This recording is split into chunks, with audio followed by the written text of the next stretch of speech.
Welcome, everybody. This is week 12, the second part of chapter 6 on perception and cognition. We will continue our discussion on the mind-body problem from a general overview perspective.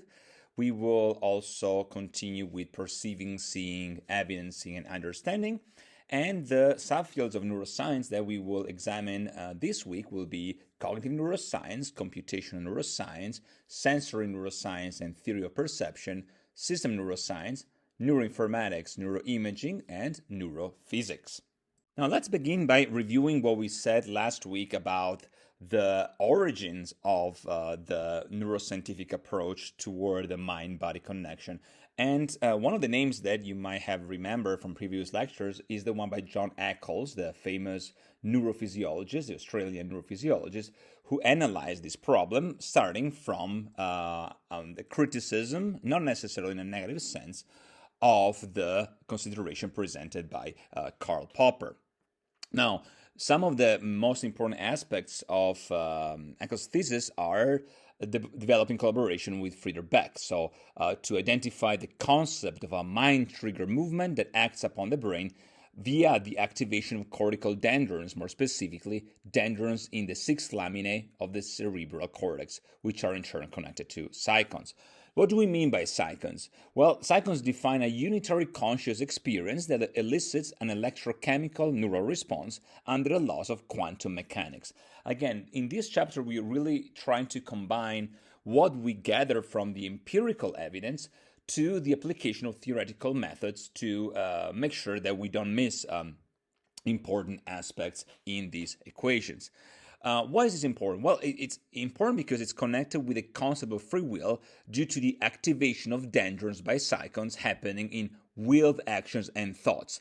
Now, what do we mean by willed action and thoughts? This is connected to the concept of will, free will, volition, as well as connection to a higher meaning, as we will see shortly after. So will as connected to what we said earlier about the new man of the spirit, so the cortex, the prefrontal cortex particularly, as opposed to the old man of the flesh. So spirit as intellectual ability, intellectual strength, and so will as power to reason, to understand, to perceive, to act upon certain circumstances. So since this activation of dendrons by psychons happens in willed action and thoughts, this increases the probability of action potential in specific neurons through quantum tunneling effect in synaptic exocytosis. Now, Eccles also theorizes that the opposite of what we just said, a reverse process, is in place when we're dealing with perception instead of willed cognition. Some similarities, not necessarily in the quantum mechanic-based explanation of the neural processes, but on the primacy of mind, are found in the work by Pascal Michael and Vincent Torley.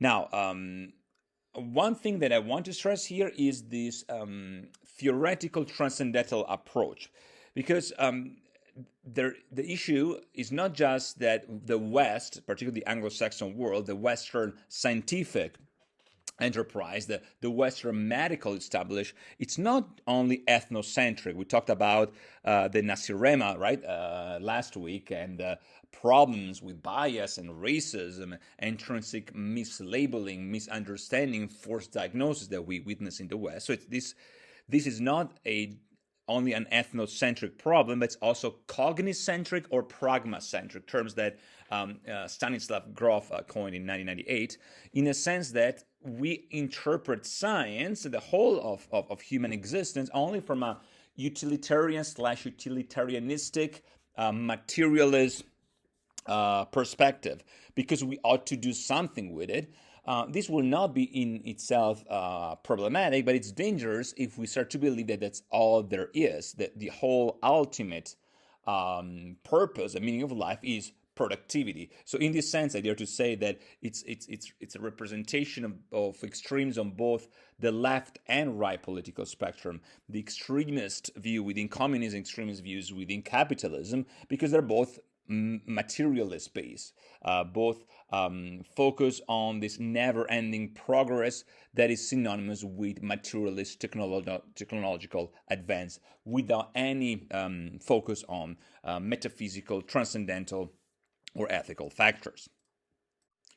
All right, so since we talked about the connection between science, perception, and the psychological, social, and political areas, what about these social cognitive theories, zone of proximal development, ZPD, the developmental aspects?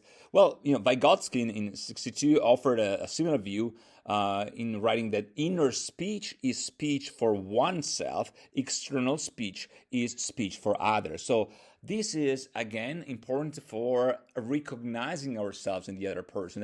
That's a transcendental as well as social perspective, a perspective that includes the broadest possible area of perception. Also from I dare to say, a mystical and theological standpoint. Mentioning the word by Vladimir Lossky in the mystical theology, he mentioned the importance of understanding the difference between what we can and we should approach with our senses and our man-made technologies and what it's given to us, I dare to say, in a mystical, divine, transcendental sense, and even as a revelation, if you see the quote by Lossky, right, in regard to the Trinity. This revelation that is something that it's revealed to us. It's not discovered by us, despite the fact that this veil, the veil, is present in both cases. Discovering, you remove the cover, and revelation, you remove the veil, or something is unveiled toward you. Now, of course, in Lossky's view, and in classical Christian orthodoxy, theosis is indicated by this process. Theosis, this divinization, which is not something we do, it's what we become, becoming God-like. Theosis is above human knowledge. And so while it's important to maintain solid scientific evidence and solid scientific method in understanding matter, our perception, our knowledge, it's only a minor portion of what the truth ultimately is. Theosis is above that type of knowledge. Now, so on one side, you have experimentation, empirical evidence, laboratory science, and on the opposite side, you find what is the mystical as well as the postmodernist approach, according to Sheff in 1992, where one understands something and then tries to get an idea about it, which is quite interesting because in the scientific method, we mentioned this multiple times in regard to the principle of falsifiability and the hypothesis testing. You first come out with a hypothesis, and then you test to verify whether the hypothesis makes sense at least, or is ultimately true, right? 0 and 1. In this context, it's the opposite. It's given to us. It's a gift. You understand something, I dare to say intuitively to some extent, because intuitively, from the Latin intueor, has to do with going inside, moving inside, perceiving inside. So there's some sort of movement, and the movement is not active, of course, something we receive. So it's perceptual, it's passive, it's introspective in a sense that is receiving. Okay? And the other aspect is that it's a very subjective experience that has to do with, again, mystical states, to a very big extent, to states that we could compare to the ones of prophets, right? So people that, or enlightened being, right? Because the first person experience is very difficult to replicate, scientifically speaking. It's also, in general terms, it's very difficult to understand from the outside. What does it mean to be me? How would you know what it means to be me? How can you fit my shoes, to speak? How can you understand my perspective? So this is what we strive for, and yet we struggle with using only materialistic scientific method. And then another question remains on the level of the identification of where the process actually is. Let's assume that there is a way to indicate where the perception as a thing in itself and the human experience based on bones and blood and muscles and my ultimately body entity, my incarnation. Where does it happen? Well, this is similar to the discussion we had about the card and the master gland, right? So the master gland as the pituitary gland, of course, connected to the thalamocortical activation, the hormonal regulation, and the intersection between endocrine and nervous system, as well as the pineal gland, which according to Descartes was a seat of the human soul. And we could even analyze this twilight zone, right? When we have hypnagogic and hypnopompic states between wakeful states and sleep states. And how can we use a computational and how can analyze those states if we want to verify whether soul incarnates, so to speak, within our body? Well, we could examine sleep patterns, for instance, via wave analysis, REM states, circadian rhythm, or external influences from pharmacological interventions. But at the same time, we will miss, the portion of neural underpinning and localization where we have, a left side and a right side, that left and right hemisphere presentation of such perceptual movement. And this perceptual movement has to do with things that we can recognize over time. Now, this chapter is about perception, cognition, understanding. And so this recognition, this understanding, is a recognition and understanding that happens right here, right now, through space and time. It has to do with the recognition of the self, with the ability of human beings to recognize themselves as themselves by looking back and creating hypotheses and envisioning a possible future. Interestingly enough, in connection to what we said about the principle of will, right, this willful presence, the free will and free want, will in itself has to do with volitional processes. And this volition is reenacting, making a future possible by virtue of combining the being and becoming. Okay, so being and becoming. Since we talk about language, is quite interesting. This being and becoming is connected to both sides of a ancient Indo-European culture. So you have Slavic languages where the verb buditi means to become. Budi dobar, be a good person, dobar čovjek. Buditi as in manifesting ourselves outwardly. Budi as presenting a mode of being oriented toward a future, becoming. The same term budit, it's found in Buddha. And the Buddha, according to Buddhist teaching, of course, the enlightened one, the person who becomes his true self, so to speak. This is fascinating from a linguistic perspective, and it's also making a lot of sense if we analyze the theology of Buddhist teaching, because in this teaching, mind and body are separated but connected, interdependent and mutually supporting one another, metaphorically leaning against one another. So this element of a hug, of a embrace, is quite present. Now, according to the Buddha, our mind is flowing like a river or a stream, and it's constantly manifesting the 5 aggregates of Buddhist teaching. What are these 5 aggregates? Well, there are material form, feelings, perception, volition, and sensory consciousness.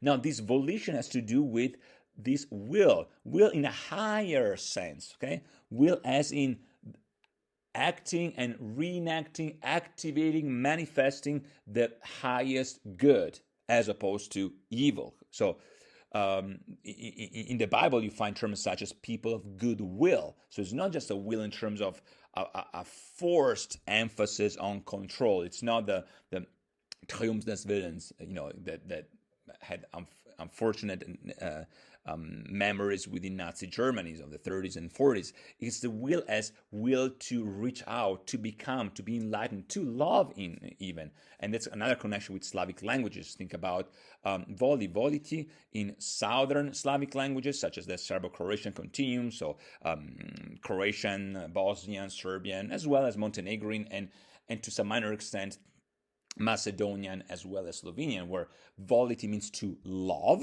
although it's connected to volition, volere in Latin, to will, to wish even, okay? And the opposite, ljubiti, ljubav, has to do with the connection to kissing, to a different form of love, etymologically connected to Liebe in German, or love in English. But the idea of volition to create this connection to the other side of us, recognizing ourselves in the other person, what we said about Emmanuel Levinas and the other, it's quite fascinating in Buddhist teaching as well. Now, these 5 aggregates are influenced by the 5 causal laws. So biological laws, psychological laws, physical laws, volitional laws, and universal laws. It's fascinating because the view of the mind-body problem, including the fact that the universe is ever morphing, okay, is at the basis of Buddhist meditation and mindfulness practice. So we mentioned Indo-European culture, we mentioned Buddhism, we mentioned Slavic culture, and we mentioned Germanic and Italic culture as well. And so those practices, these mindfulness practices, are very similar to what we would define as Unio mystica, or mystical union in the Catholic and Orthodox form of prayer, okay, or of the Satori or Kensho of the Zen tradition, or to remain in the India subcontinent, to the Nirvana. So one of the things that are fascinating is to study the mind-body problem and recognize how many of these similarities are there. And the further back we go in time, whether we want to use a simple linguistic approach or anthropological approach or archaeological approach, becomes more and more evident. Now, of course, there are some negative aspects of this as well, particularly in the caricaturesque form that some of these older spiritual traditions, so older in comparison to the 3 modern religions, Judaism, Christianity, and Islam, present. And this is the case of Nova Religio Romana, the neo-paganism, Ronovierie, Asatru, which are in themselves, interestingly enough, very important for the perspective of archaeological, anthropological reconstruction, but at the same time they become caricaturesque because they claim to be the continuation of a sequence, of a line of knowledge that was never forgotten. And to some extent, the claim is the same one that you can find in perennial philosophy, but the point is that it's a reconstruction. So something along the lines has been broken, or rather, it's not about being broken, but it's about being transformed, because the identity of these spiritual manifestations, by definition, are archetypes, and so they can take on different shapes in order to readapt themselves. They don't readapt themselves in order to survive in the specific social context, but they are creating the social context to a very big extent. So neo-paganism is a contradiction in term, first of all, because the term pagan comes from the Latin paganus, which is in modern Italians paesano, which has to do with folksman or person from the same rural town, but with a negative exit of the term. This was for sure utilized in the first centuries of the Judeo-Christian tradition first, and then the Islamic tradition as well, to define people that lived in the non-urban areas, and that's why they were rural, in the Rus, right? And the Rus as intending this bucolic sense, the countryside, not the Rus in the Ugro-Finnic or Germanic term, the people of the Ruotsi, not in that sense. People that were therefore backwards and still believe in the old gods, in the old spirits. It was a negative term, not because pagus, paganus, as translation for little town, rural area, was intrinsically bad, because it was utilized as a negative version of rural people with no knowledge, no education, even rednecks, we could say, backwards, obscurantist people. And this is something that was added much later, and it's not intrinsic to the value. And by definition, it's also contradictory of what the unity of those practices were all about. Plus, uniting all paganism as if it was one single religion, this will also be a mistake, despite the fact that the similarities are more coherent rather than the opposite. Now, what about going back to the ancient times, the pre-monotheistic times? And by the way, this does not mean that this form of paganism could not have been filtered through monotheistic themes, because, the people of the sea, the Phoenicians as well, the culture of Canaan and so on and so forth, were themselves morphed and readapted, not repressed, but readapted, reincorporated. And so this is something that that since the beginning of time was the case. But what about the theoretical approach of this ideal? So mind and body as the perception of something that happens in this world, the body, but it also has a deeper form of essence. Deeper form of essence, it's something that in Greek philosophy, think about Plato, had to do with this veil. Okay, so in a matter-based experience, this world, right?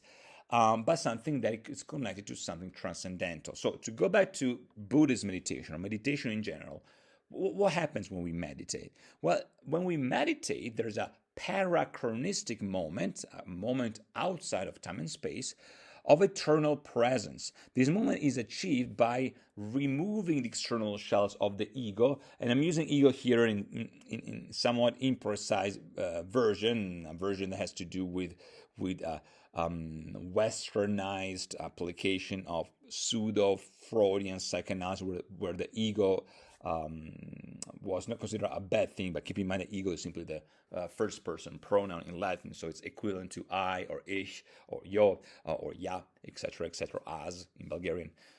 So you meditate and remove this external shell of the ego, and this constructed self disappears, and we can get rid of unnecessary illusions, or delusion, I dare to say, because in Italic languages, the term for illusion is actually delusione. And by getting rid of these layers, we get rid of the thing that trapped us in the material world. We get rid of this veil of Maya that prevents us from seeing clarity, seeing clearly. Okay. Now we are trapped in a sense that we are free. Not because we do not recognize the essence of the body. We are, as many people have said before me, spiritual being making an earthly or chthonic experience, but because this earthly element is the one that allows us to navigate the experience itself. It's like getting rid of a car if you want to be free to walk around, but approaching the car as a container, as a boundary that allows you to go from point A to point B. So this veil of Maya that we're getting rid of, it's connected to the shadow or the shell, to the doppelganger, to this element discussed in Plato that thought that primary forms give rise to material objects, giving them shape and meaning. But they also, these primary forms also give identity, purpose, structure, and function. So everything we perceive, and keep this in mind because that's what we base our current scientific knowledge upon, things we can perceive either with our senses or with our technology. Nothing else is important, really, okay? So everything material we perceive is actually just a shadow of something deeper. So we're actually investigating things that are not as important, just the external shell. So this will be connected to the immortal world of forms, the immortal forms or ideas, which is a concept at the center of the Greco-Roman culture, in itself influencing the later development of Semitic culture as well. Although with a solid presence in early Islamic philosophy, Zoroastrianism, Sufi mysticism, Gnosticism, etc., etc. Although within Gnosticism, and to some extent, Bogomilism and some theories within the Cathars, the emphasis of the negativity, the intrinsic evil of the material form of the world itself, of matter, of nature, it's something that it's not coherent to this view. The world is not to be rejected as intrinsically bad. It's simply to be put at a proper distance so it doesn't swallow us alive. We are, in other words, we're not of this world. We are simply in this world. Okay. Now, so if you're in this world, since we're talking about mind-body connection, is the soul separate from the body as in eternal, since the body is doomed to have biological decay, or not? Well, if you want to be coherent and reading through this idea, in the Phaedo, Socrates pointed out that A, there is a separation between body and soul, B, the soul is indeed immortal, and C, there is an afterlife. So this is something that was coherent in the ancient world, expected to be the case with some translation different modalities, but there was no doubt that life in itself did not end with material decay. There were some elements of philosophy which we discussed in week 5 that we would quantify nowadays as either skeptical, agnostic, or atheist, depending where which you put the attention on. But nevertheless, in the ancient world, this was definitely the most important way to approach reality. Now, does Socrates provide evidence for this? Well, he has 4 main arguments to defend that. The first one is the cyclical argument, or the opposites argument. The second one is the theory of recollection. Then you have the affinity argument, and then the final argument from form of life. Now, to be more specific, the eternity and unchangeableness of forms is explained in the first argument as basis for the 2 poles, body versus soul. By theory of recollection, Socrates identified a different form of knowledge we can obtain through the information the soul carries before physical birth. So again, contrary to physical experience, contrary to perceptual modalities based on our senses or our technologies, even before we are born. The affinity argument, instead, focuses on the external manifestation of body versus soul. In the first case, we are talking about perceivable, moral, material elements. In the second case, we define the soul as the opposite of all of this, and as such, a soul as able to continue life after physical death. The very last one, the final arguments, defines the causal element of all the things we perceive. In other words, the forms are true reality, both incorporeal and static, in which all material things participate. How about Aristotle, since we talked about Aristotle multiple times here? Well, Aristotle's ideas are slightly different. So he viewed mind as a faculty of the soul. Thus, mind and body are 2 aspects of the same thing, which again brings us back to Vladimir Lossky and the idea of the Trinitarian approach, right? So the same way as God the Father, God the Son, and the Holy Spirit are 3 entities, we could say, with an ontological sense. We could use the metaphor of gold. Gold can be a golden ring. Gold can be, metaphorically speaking, a golden sunset or sunrise, or can be a golden leaf used in fine arts, etc., etc., etc. So mind and body are as 2 aspects of the same thing, okay? And a metaphor that's coherent with Aristotle would be the metaphor indicating a connection between the shape of a physical object and the object itself. Other philosophers that you might want to read about in the textbooks are Leucippus, Democritus, Lucretius, and their approach regarding the universe as actually composed by being and void, so made up by atoms, these invisible particles. Now, other philosophers that are cited in this chapter, in contrast sometimes to this metaphysical transcendental element, are Daniel Dennett. We mentioned his name when we talked about free will and the Libet experiment. Nordhoff, in regard to compatibility of mental causation with classical, formal, and final causality. Celia Green in the context of interactionism. David Ray Griffin with pan-experientialism. John Searle in terms of the false dichotomy of the mind-body problem. Alfred North Whitehead with panpsychism, Walter Freeman with circular causation over linear causation, and Ryle with the specific criticism of the Cartesian-based ghost in the machine, something that you probably heard multiple times before. And again, for a full review of the possibilities that the dualism, epiphenomenalism, psychophysics parallelism, and non-reductive physicalism, you could also refer to the central part of this chapter and table 4 with the model proposed by Baxter. Again, this relates to what we said in previous week about the connection between science, society, identity, perception, sense of belonging. And I want to quote Stanislav Grof again. He wrote that according to the Newtonian Cartesian paradigm of traditional Western science, the restrictions and limitations in regard to human perception are absolutely mandatory and definitive, since they result from the material nature of the world and are determined by physiological laws of perception.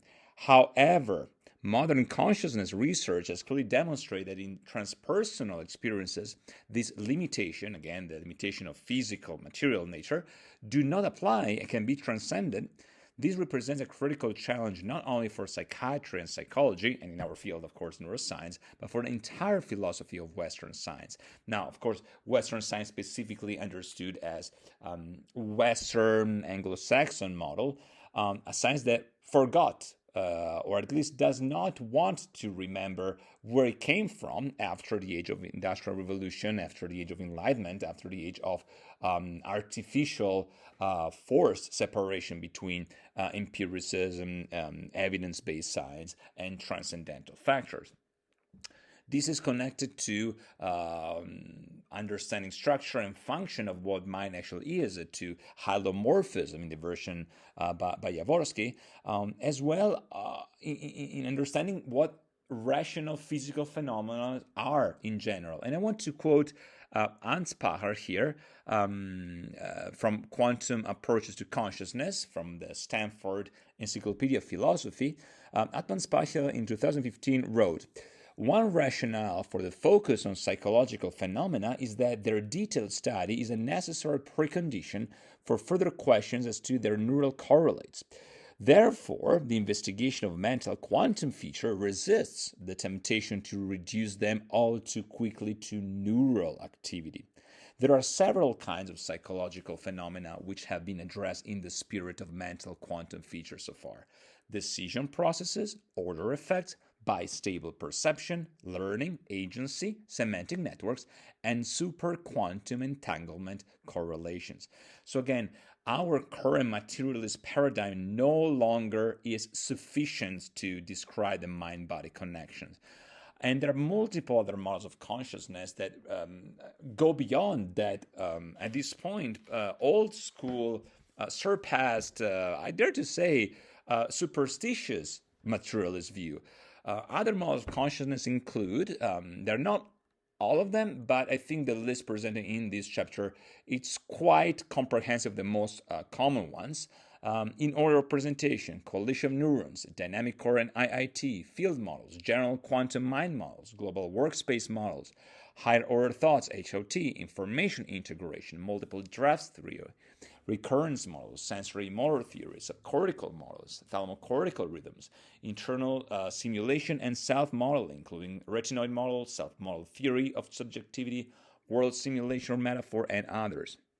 Finally, cognitive/cognition attention-based models such as intermediate level theory, cognitive and affective, consciousness as attention to memories, corollary discharge of attention movement or CODAM, supramodular interaction theory, multi-level feedback, and radical plasticity thesis. Now, for each of these models, please review the textbook. I'm just going to mention a few things about each of these models real quick for this presentation. The first one, coalition of neurons, is a model by Crick and Co. of the early 90s that used the observation of 40 Hz neural synchronization across modules to define the creation of consciousness via feature binding to object representation, thus content. So neural synchronization, so oscillation versus coalitions, and feature binding, and which is an attentional process.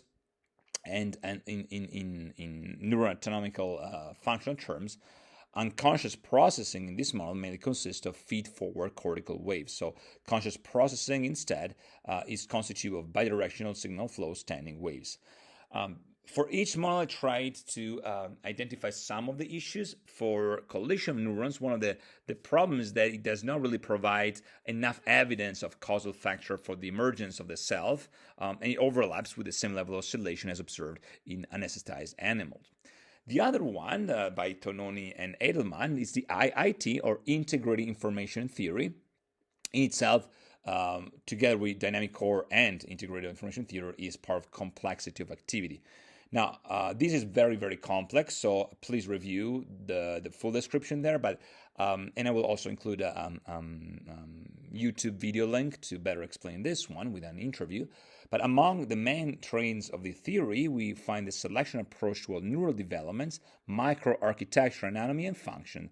So these aspects were first developed independently by Edelman and then were implemented with Tononi as part of the dynamic core hypothesis.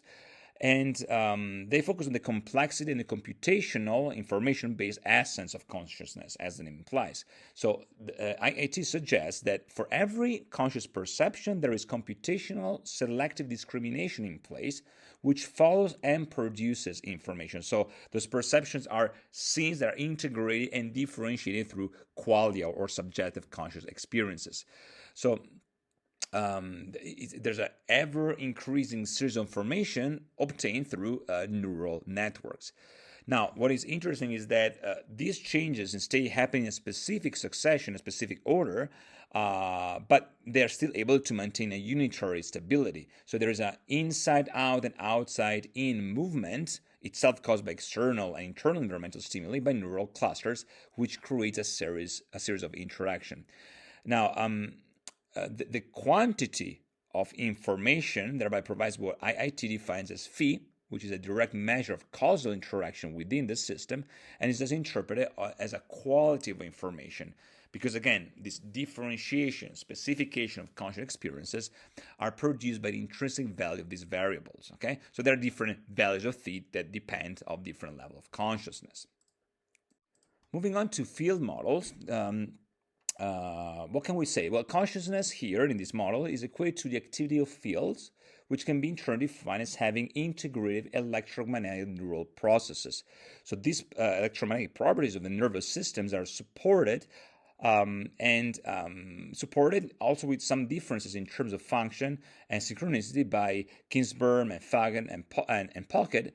But according to the 2001 model by John, the fields are these fields are resonating in a critical mass of neural areas, and they're perceived in unity, integrity through thalamocortical loops with a global negative entropy, creating consciousness. So allowing consciousness to emerge. Now, since we mentioned field models, very often you might have heard of quantum field of consciousness model. Here we talk about general quantum models, general quantum mind models, in regard to the hard problem of consciousness. And so, real quick, please review the names of Schrödinger's, the Einstein, Bohr, Born, Ishikawa, Planck, Heisenberg, Enrico Fermi, Sommerfeld, and many others, also in connection to the Roger Penrose. We mentioned Roger Penrose in the Penrose-Hameroff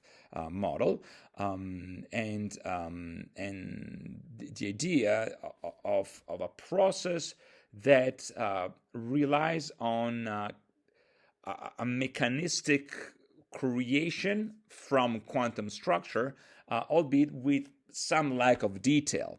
Now, similar to this, the global workspace model, which is the one by Barr of the late 80s, is interpreted as cognition, so consciousness as cognition, or cognitive processes that underlie attention, language, memory, evaluation. So, pretty much the same thing as neural underpinning that in turn can access centralized global workplace. Think about the work by Franklin and Gresser and Duncan and Dehaene and Shanahan. This model was used to identify multiple sites for continued activity in higher neural centers in the brain, a discriminating neuroarchitecture to excite a pattern of neurons with long-range cortical axons and a transitional giant omnicomprehensive neural component of previously disconnected subnetwork, respectively. These models, however, again, do not provide enough causal link for the emergence of consciousness, the emergence of this inner self. To continue, higher order thought, or HOT, the model by Rosenthal. Now, this model indicates consciousness as created through a cognitive-based process via a second-order thought activity about a first-order thought activity, which becomes retrieved in the process. So there are sensory processes that are considered to be lower than consciousness, so two different levels. However, the most complicated things to explain is the causal effect from lower to upper order, It's also very unclear how attention versus introspection can enter such process. Just something to consider in the context of this inner self, also the subjective self that we mentioned a few minutes ago. With the approach by Daniel Dennett in the early 90s, we found this multiple dress theory, and according to which the consciousness can be better understood in terms of calculating its impact on the system, as this impact depends on neurocognitive content produced in parallel. So consciousness is better framed as conscious access in a very mechanistic but also procedural sense. So according to that, this frame of the brain parallel, Dennett Druring later says time cannot be constricted in a puristic sense, since the frame discussing this metaphor can only be assessed in retrospect. So something connected to the work by René Descartes. All right, the other one that I would like to bring to your attention is a recurrence model by Lam and Pollem. So, as it implies, recurrence of feedback as primary causal factor for holding of activity. This process in turn creates consciousness as neurologically intended to be a correlate of attention and memory, especially short-term memory. Criticism, well, many recurrent neural networks still do not appear to play a role in consciousness or the creation of self via recurring feedback, as in limbic system substructure, for instance, the hippocampus, since we're talking about memory. The model by O'Regan and Noe in 2001, it's called the sensory motor theory, as sensory motor skills to be the center of consciousness. So consciousness created by conscious exercise of these skills. So they disregard qualia as subjective phenomenon, and they suggest that this conscious emergence is pretty much the same as a cognitive perception or activation. So one of the shortcomings of this model is that it does not fully clarify how sensory motor contingency could account for every type of perception, and more importantly, perception of perception by the self in relation to internal, external, and simulation, and also in regard to the mechanistic explanation of the sensory motor cortex. Now, sensory motors in the context of afferent and afferent neurons and pathways. This is one of the possible issues with all these models, the lack of clarity and detail. Similarly to this, in subcortical models, when we mentioned this before, we talked about Gazzaniga, we talked about Jasper, Merker, and Ward. In this model, the focus is on subcortical areas, as the name implies, specifically the midbrain, but also the ascending value system, so the ventral thalamus, the zona incerta, as locus for consciousness, which is kind of similar to what Descartes did with the pineal gland, right? Now, in the case of Merker, consciousness emerges also due to the activity of superior colliculus, while for Ward, the diencephalon, particularly the thalamus, represent the primary aspect of consciousness. Now, this view presents to some extent similar theories from psychology, especially cognitive processes as the base for emotions. But according to Ward, conscious experience is supported by this element: neural synchronization, an individual first experience the outcomes of cortical computation. The very function of the thalamus is connected to a common brain locus of actions among general anesthetics and as a critical locus of damage into vegetative state. And finally, the anatomy and physiology of the thalamus appears to be a perfect fit for a centralized computer producing, amplifying, controlled computation on a cortical. Now, besides issues of justification of emergence of the self, how can matter alone justify consciousness? Other issues connected to cognitive psychology and psychology of perception are related to sequence. Okay, think about how we understand memory and emotion. Which one comes first? Is the kind of chicken and the egg of problem, right? So think about the Cannon-Bard model, the James Lange model, the Schachter and Singer model, or the Schachter and Singer two-factor model with event, arousal, cognitive labels, and emotion. Which one comes first? This is one of the issues that we face in analyzing these models of consciousness. Now, to continue, thalamocortical rhythms it's a center of another model, and think about Linas, Ribery, Contreras, and Pedro Arena, on the modulation of the thalamocortical rhythm by the brainstem. a type of gamma band frequencies which are considered to be the origin of this resonance. Now, these frequencies, in turn, are caused by two different systems of thalamocortical loops which interact to produce consciousness and disrupt consciousness when thalamocortical dysrhythmia are present. Issues, well, this model one thalamocortical loop system has specific projection, while the other one has diffuse projections. So just something to keep in mind in the complexity of it. A few more: internal stimulation and self-modeling by Hessler in 2002. A simulation-based process encompassing multiple functional activation, including the neural basis for cognition and sensory processes at the core of an inner self versus inner world.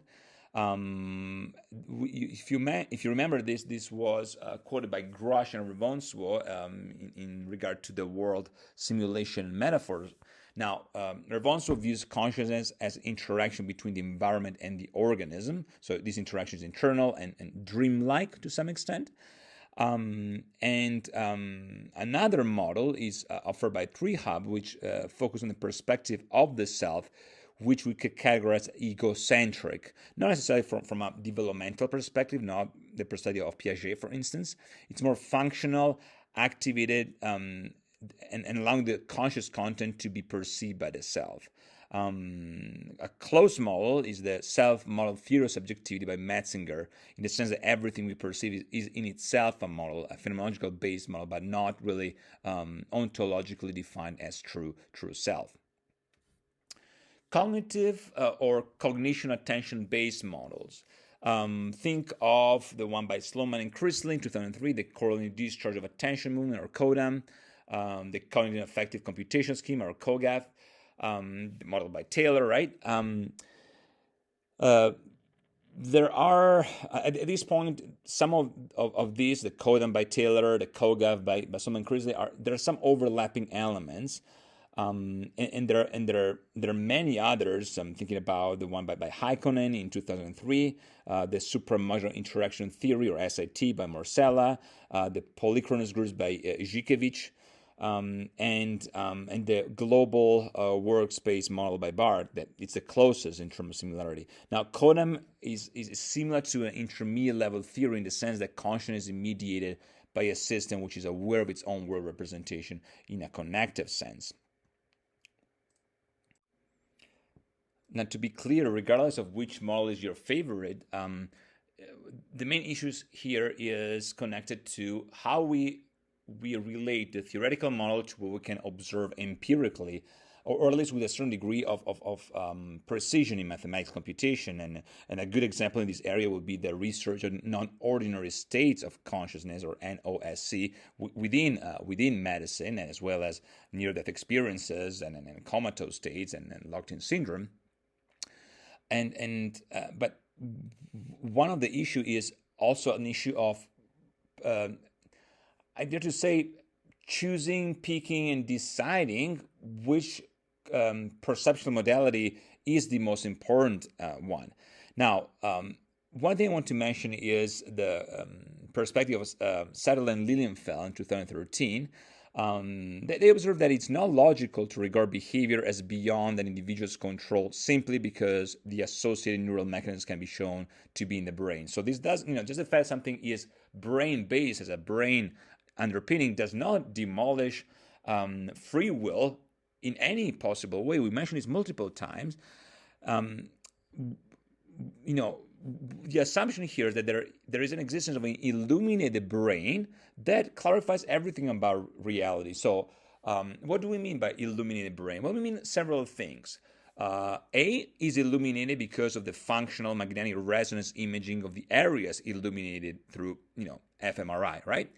B, it is illuminated because of the light it shed on this very association, undermining, presumably so, the value of anything non-matter based, because in the sense of clarification, bringing clarity. And C, because it is enlightenment through enlightenment, which again is a priori decision to reject something that it's not observable or observe according to the previously assumed parameters. So it completely rejects any true illumination, any true enlightenment, enlightened being, what we said earlier about the buditi, the becoming, the Buddha-like, the divine light. So it's something that it's really important to be very skeptical about. Anytime you hear things such as science has destroyed free will, neuroscience has demonstrated that free will do not exist, scientists agree that soul, spirit, and mind are only neural products of the brain.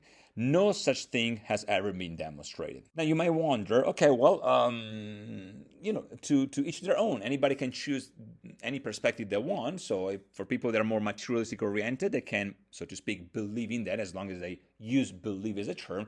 And people that are more transcendental, spiritual, religious oriented, they might indeed believe in a non-matter based consciousness. Well, aside from the fact that this is non-scientific, again, there was no scientific demonstration of the non-existence of a soul or non-existence of a mind. It certainly does not demonstrate the existence of the causal relation between brain and mind processes, but it has very negative effect in the context of medicine, psychology, and society as a whole. This is exactly where, according to Groff, our psycho-spiritual crisis originates. People who experience these altered states suffer these states, according to modern medicine. Okay, think about psychosis. Granted, we don't want to toss the baby with the bathwater and say that everything in DSM regarding to psychosis and schizophrenia it's anti-scientific.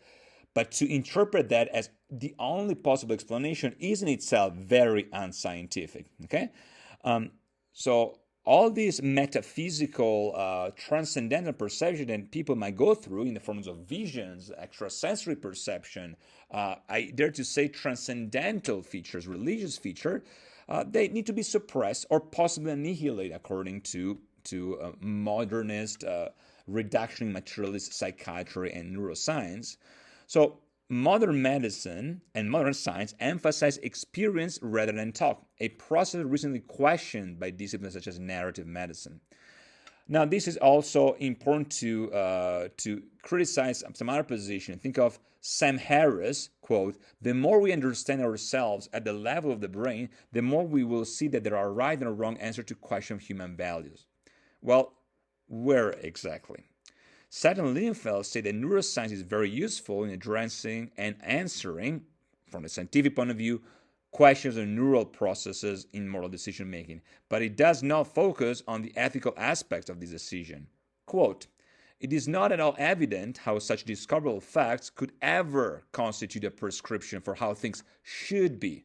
So once again, the theory that we discussed at the beginning of the semester, according to which science is about how things work, okay, how things appear to be, not how things should be. There's no prescriptive moral ethical feature, okay, now becomes evident due to the very science we utilize presumably to demonstrate the contrary of that. Science does not account for itself, certainly does not account for a reductionist, even in the context of evolutionary biology, origin for these ethical prescriptions. None whatsoever.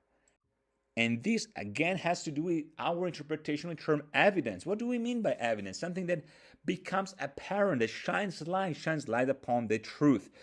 And this is how we see, not only it's true what appears to us, but we learn how to view things. We learn how to look for things so that we account for our bias, but we also don't reject things that we would not previously consider to be true because we had false premises. This is connected to another philosopher, Jürgen Habermas, who identifies intersubjective dialogues as indispensable to understand morality or communicative ethics of need interpretation.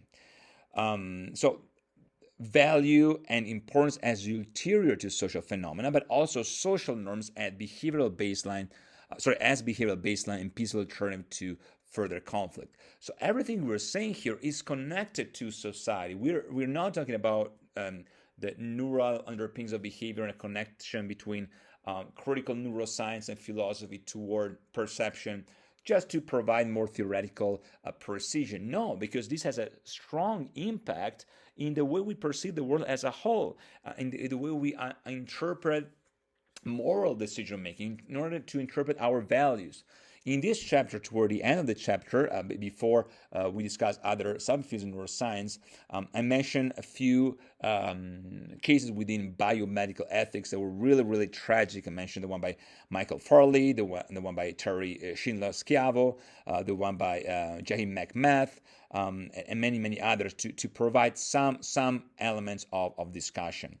But again, it's really important to understand this is not just theoretical speculation, it has an intrinsic value. Wonderful. In the very last part of this chapter, we talk about certain subfields within neuroscience, and then we will conclude. Let's start with cognitive neuroscience. Now, cognitive neuroscience has to do with cognition and with attention, of course. And there are multiple approaches that I think we should at least mention. The localizationist view, the one by John Huggins Jackson, the aggregate field view with Pierre Florent, and many, many others. Now, in the first case, this view attempted to connect cognitive abilities to specific areas in the brain, first in the cortical and subcortical areas, then in the limbic system. The second view, the aggregate field view, promoted a more cooperative activity, a more integrated activity in the brain as primary cause for specific mental functions, specifically in the case of cerebral cortex, cerebellum, and brainstem.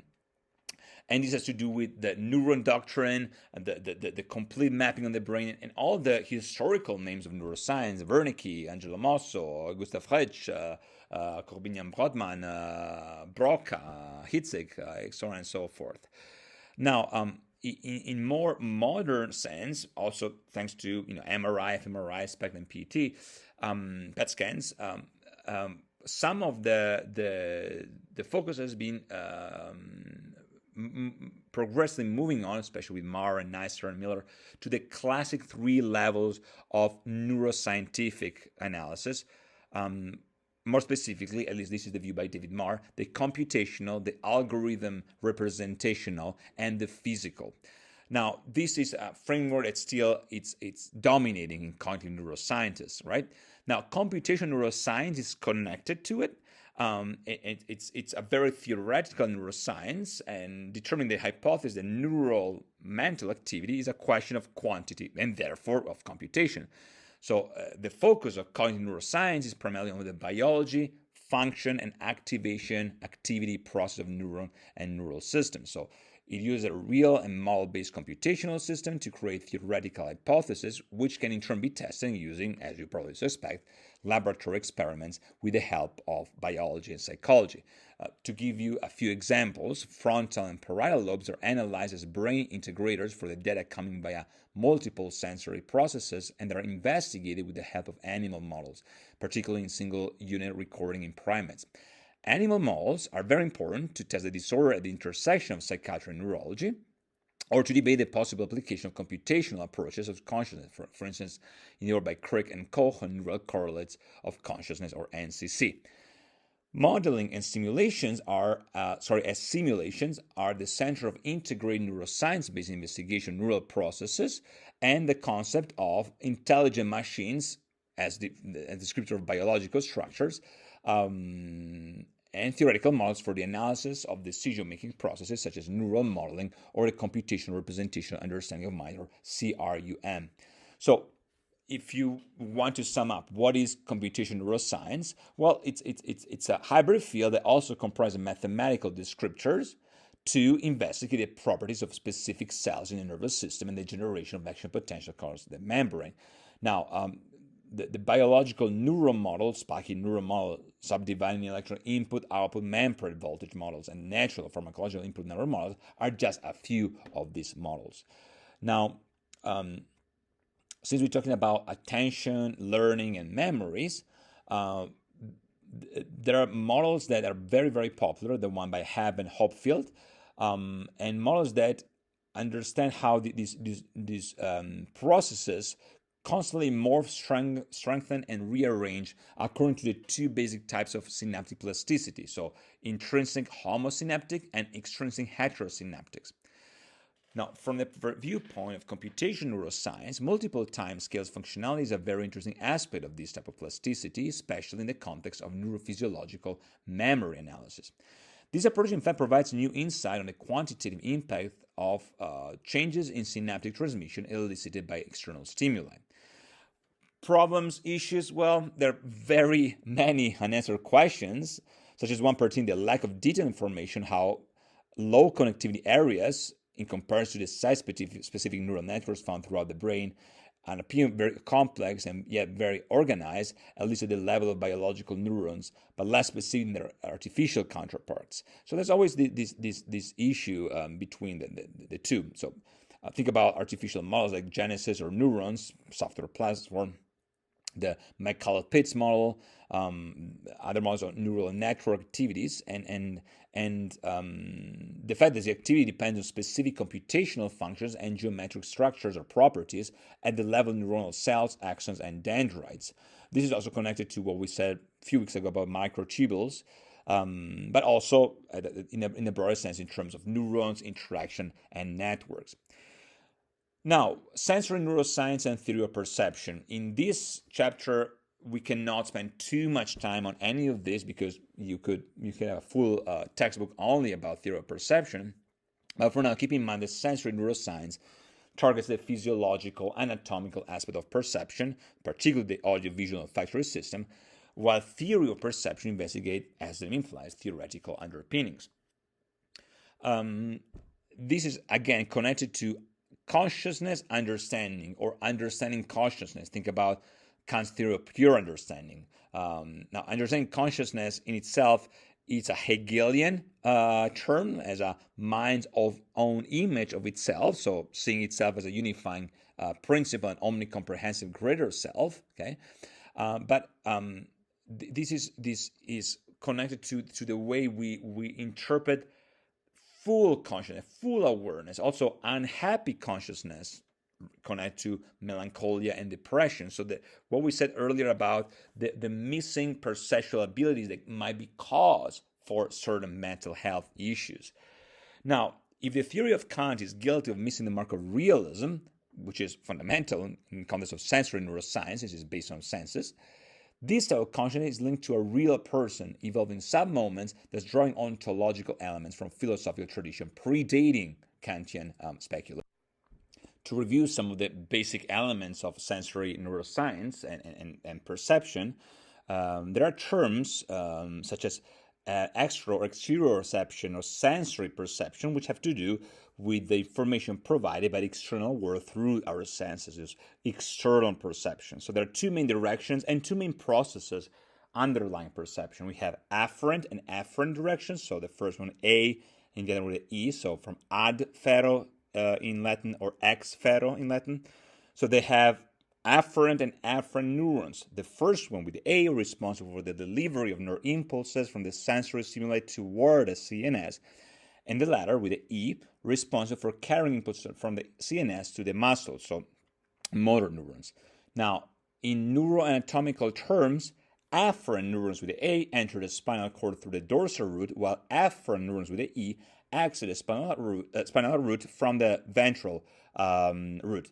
The two processes instead are the processing sensory input, responsible for transforming low level to higher level information at the subconscious or at least pre-conscious level awareness, and the cognitive atomic process connected to representation, expectations, and selection. Now, what about experimentations? Well, in sensory neuroscience, you study spike shapes, frequencies, for instance, with post-stimulus time histograms, time, especially latency between stimulus and the effect, and patterns in response to a single stimulus or a set of stimuli.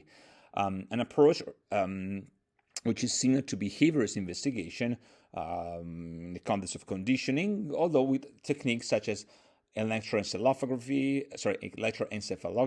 electrophysiology, or fMRI. Now, in the case of an observation of a single neuron, the experimenter will isolate a neuron on the basis of the stimulus it reacts to in the form of an actual potential. It is then important to understand that spiking patterns may actually react to more than one stimulus, they respond to more than one stimulus, And then the experiment will have to be conducted over time and following the patterns around to precisely monitor neural variability.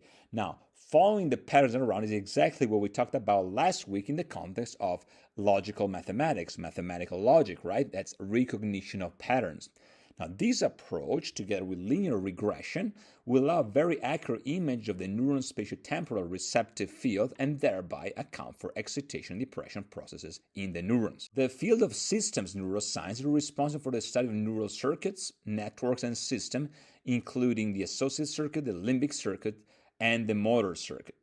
Now, the focus of system neuroscience is on the connection between internal and external environment, between the subject and their world, and between molecular and cellular approaches as biological underpinnings for higher functions, including cognitive and rationalization processes, understanding, language, communication, emotion, memory, as well as the previously mentioned fields of awareness/consciousness. Now, this is also held through the field of neuroinformatics, the development of theoretical frameworks and databases for the collection, investigation, and storage and sharing of information on the nervous system, and also to ameliorate computational modeling features for brain-computer interfaces, and cellular, cognitive, molecular data, as well as for the purpose of discussing and describing developmental, disease-related neurobiological information and artificial neuroengineering data. Now, in the case of information gathered via neurons and neural networks, the main focus covers cortical and subcortical areas, especially sensory-related areas linked to visual, auditory, taste, hearing, and olfactory system, organizing neuroinformatics maps and atlases to foster precise classification and averaging standardization. However, neuroinformatics can also draw information from the analysis of neurotransmission as in action potential and channels, as well as neural and protein pathways to better understand physical and emotional pain, but also behavioral, lifestyle, or genetic-based disorder with general medical health and mental needs. Neuroinformatics thus investigates aspects of neural cytology and neuronal and motor differentiation, axon guidance, synaptic formation, and growth factors in general, including clinically relevant aspects such as healing processes after injury and cellular tissue regeneration. What is one of the problems within this field? It's the applicability and integration of mathematical models to the biological base of the system investigated, since we're talking about IT-based technology. Now, it will be almost irrelevant to mention another list of technologies, but think about neocortical microcircuit database, or MMDB, collecting and editing cellular microstructural data, the web-based digital atlas brain maps, the Center XML metaformer brain ML system, the Budapest reference connectome, the Human Connectome project, the Human Brain Project, the GeneWave system, the Biomedical Informatic Research Network of Bern, BIRN, as well as the European Union Office for Economic Cooperation and Development, or OECD. Now, since all these fields are by definition integrated, theoretical informatics intersects with the field commonly known as information technology, which in itself is subdivided in graph theory, mathematical logic, type theory, theory of computation, and of course bioinformatics, as you know, moving from theoretical consideration to apply informatics oriented to the demands of clinical care. So collection, categorization, analysis, and storage strategies for biological or medical data. So let's continue with neuroimaging and neurophysics. So by neurophysics, we mean a subfield of physics, of course, more specifically biomedical physics, focused on the application of concept theories, techniques, and technologies on the nervous system to investigate the physical underpinnings of its activity at the cellular, molecular, and system networks level. Neuroimaging, that we mentioned 1,000 times at this point in this course, is one of the most important centers of attention of our analysis, as it provides some of the most relevant techniques to investigate these neural correlates involving cognition, emotion, computation, memory, expression, communication, conscience and consciousness, and many, many others. Now, we are paying our tribute to neuroimaging because of the decade of the brain, the research years comprised between 1999 and 2000, which was interestingly enough followed by the decade of the mind until 2010. So it's interesting because those neural underpinnings did not substitute other types of analysis ultimately, such as the psychological, philosophical, and investigative strategies. The hope of the decade of the brain was a very progressivist / enlightenment scientific hope, right? A positivistic hope that the deck of the brain will explain away everything about human life, human consciousness.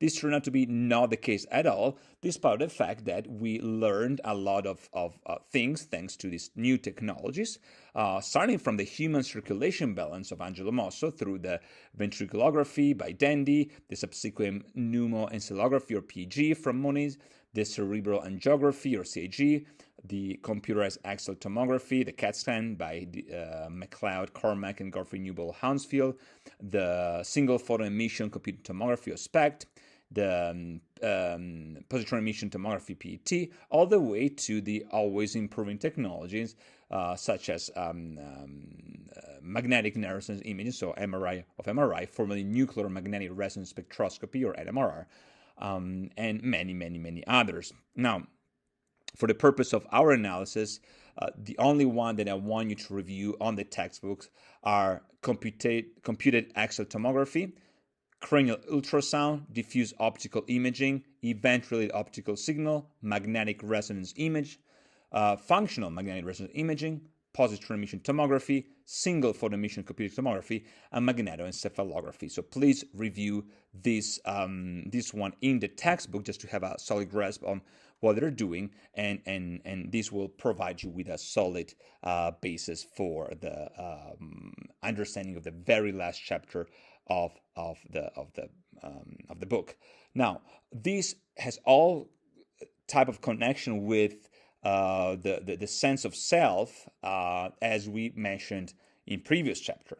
Now, the self as a central element in our analysis, an analysis that is aimed to find ultimate universal truth, something that is to some extent counterintuitive to my recommendations, the recommendation I give to students throughout the course, as in making sure that all our scientific bibliographical references are updated, possibly published in the last 7 years. So don't quote scientific research that is outdated, it's too old, because new research might be available to students.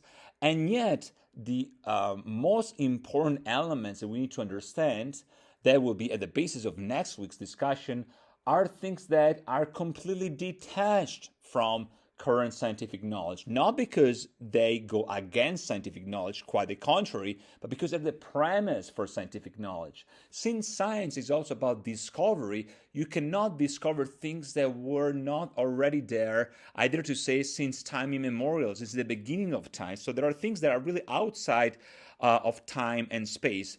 Now, think of some of the philosophical aspects here. Zeno Elia, for instance, thought that metaphysical essence of reality was eternal, beyond time, beyond time in the classical Greek etymology. Think about chronos and aion. Thus, time was itself an opinion, a position of the doxa, an imprecise, incomplete truth. This is just an example. And understanding that there are universal truth is exactly the type of focus we need to embrace in order to move from this week, Perception and Cognition, Chapter 6, Part 2, to the very last portion of this semester. Starting next week, week 13th, where the topic will be philosophy as basic approach toward neuroscience. This is the very last chapter of the textbook, which we'll discuss both next week and the following one, that will focus on the last subfields of neuroscience. In week 14, we'll talk about neurolinguistics, neuroheuristics, neuroeconomics, artificial intelligence. But as well as one of the most important parts of the chapter, not quite the conclusion, because the conclusion will be on week 14 on sense, purpose, and meaning, but on the triple S model: self, soul, and spirit. So thank you very much for your attention. There were a lot of things to discuss this week and next week. So as I mentioned, more images and words, so to speak, less of a traditional lecture. And we'll continue in the same format next week to be better prepared to discuss the very last portion of this semester. Thank you very much. I will see you all in week 13.